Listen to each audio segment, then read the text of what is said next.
video ay gagawa tayo ng chili oil. Dahil mura nga ang chili ngayon o ang sili, tayo ay gagawa ng chili oil.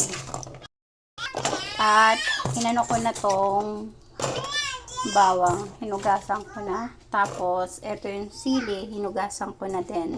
And then lulutuin na natin siya. Anong oy? Ha?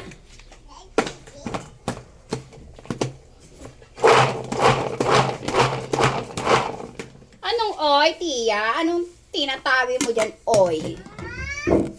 Ha? Ano?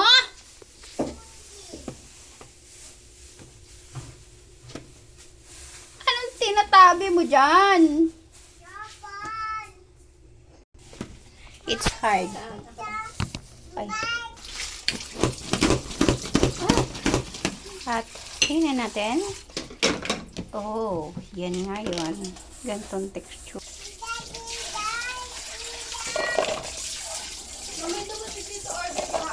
Sa ilalim ng TV.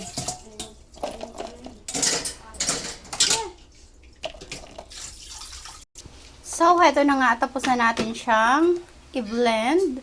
Ganyan katibay ito. Kaya kung yung mga gustong mag-order nito, lalagay ko yung link sa comment section. Dahil hindi na kayo mamumroblema kung mawalan kayo ng kuryente o manigurado, gusto yung maniguradong matibay. Dahil ako na mismo nagsasabi sa inyo, matibay talaga siya mga ate and kuya. Tingnan nyo naman, oh. Pwede rin kayo dito maggiling ng mga meat, ng fish, ng gulay, iba pang gulay. So, ayan. Tapos ko na siya at nagpainit na rin ako dito ng mantika. At ilalagay ko na yung bawang. Siyempre, unahin natin yung bawang. Ayan. So, magluluto tayo niyan. Ilalagay ko na nga itong sili na marami. Ayan. Halu-haluin natin yan. Kaisa ng bawang hanggang sa maluto. So, kanya-kanya tayong version ng pagluluto ng chili oil. At ito yung version ko. Dadagdagan ko pa to ng langis ng oil. At iba pa mga pampalasa.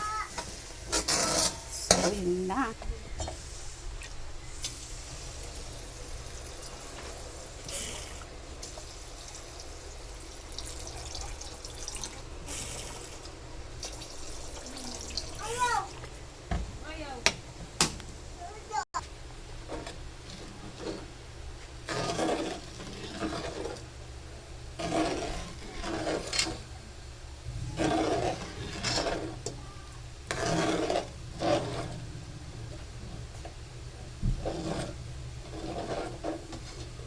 Ito na yung aking chili oil na masarap at tiyak na babalik-balikan.